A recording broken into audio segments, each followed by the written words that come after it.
Tous les Européens aujourd'hui ont incontestablement la gueule de bois et la bière anglaise n'y est pas pour grand-chose, il faut bien le dire. Pourquoi ? Tout simplement, c'est la première fois qu'un pays sort de l'Union européenne. Et quel pays ? La Grande-Bretagne, une puissance mondiale. Alors quelles sont les raisons ? Eh bien, on explique que l'Europe est loin des Européens. Il n'empêche, la question quand même de l'immigration a forcément énormément pesé dans ce débat sur l'Europe en Grande-Bretagne. Grande-Bretagne est un pays ouvert par nature et notamment depuis une dizaine d'années.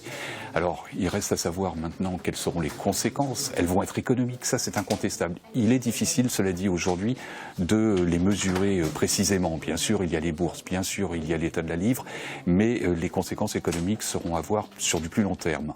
Il y aura aussi, et ça c'est incontestable, des conséquences politiques au sein de l'Union européenne, bien sûr, mais également dans chacun de nos pays membres. On le voit bien tout de suite avec les prises de position des populistes, ou voire même des extrémistes dans certains pays, comme les Pays-Bas ou la France, aujourd'hui, avec les propos de Marine Le Pen.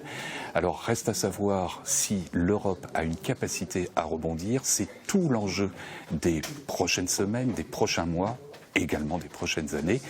On peut espérer que du mal sorte un bien, c'est-à-dire une Europe plus proche des gens, puisqu'on en a bien vu encore une fois que c'était véritablement le fond du problème de cette Europe. Reste à savoir si l'Europe est prête à se reprendre en main, avec quel timonier à la barre. On parle du couple franco-allemand, on verra dès lundi vraisemblablement si Berlin et Paris sont en capacité de faire ressortir une nouvelle Europe après ce Brexit.